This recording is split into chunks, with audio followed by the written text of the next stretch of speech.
चलिए बात करते हैं एक्वेरियस असेंडेंट वालों के बारे में। आपका जो राहु केतु का ट्रांजिट होगा वो आपके लगन में राहु आएंगे और सेवंथ हाउस में केतु आएंगे। जब सेवंथ हाउस में केतु आते हैं, सेवंथ हाउस हमारे स्पाउस का है, हमारे बिजनेस का है, तो वहाँ पे क्या होगा, स्पाउस से कनेक्टिविटी कम होगी, डिटैचमेंट आएगी, वहाँ से थोड़ा सा अलगाव हो जाएगा आपका।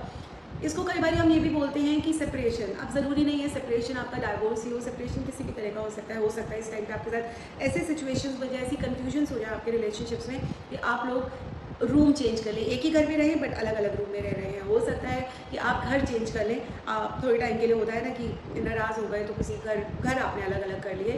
डाइवोर्स तो देखिए बहुत ज़्यादा एक बड़ी चीज़ हो जाती है, तो कोशिश कीजिए कि इतनी प्रॉब्लम्स आपके रिलेशनशिप में इस टाइम पे ना आए कि वो चीज़ आपको अपनी लाइफ में देखनी पड़े। बट येस, ये टाइम इस तरह की चीज़ें लेकर आएगा, अलगाव लाएगा, कनेक्टिविटी कम हो जाएगी, थोड़ा सा सेपरेशन का इशू दिखता है, डिटैचमेंट का इशू दिखता है, आपका मन ही नहीं करेगा एक दूसरे से बात करने का।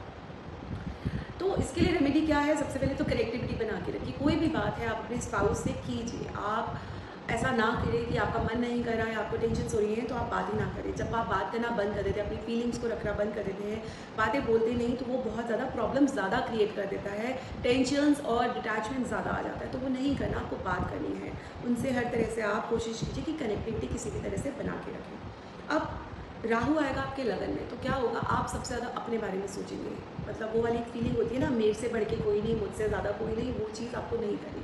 आप ऐसा ही फील करेंगे, आप अपने ऊपर ज़्यादा ध्यान देंगे, अपनी पर्सनालिटी के ऊपर ज़्यादा ध्यान देंगे, अपने ऊपर खर्चा बहुत ज़्यादा शुरू कर देंगे।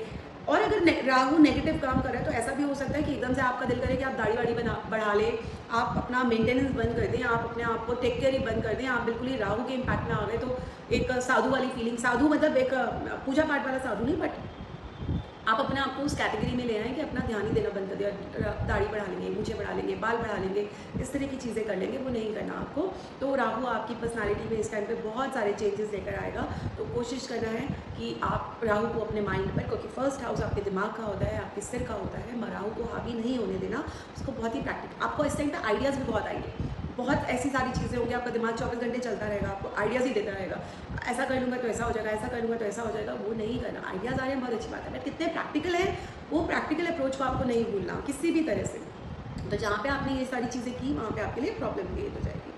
अगर अब हम रेमेडीज़ की बात करें, तो रेमेडीज़ में मैं आपको ये बोलूँगी कि एक तो आपको इस टाइम पे रसोई में बैठ के खाना खाना, घर में किसी भी एक टाइम पे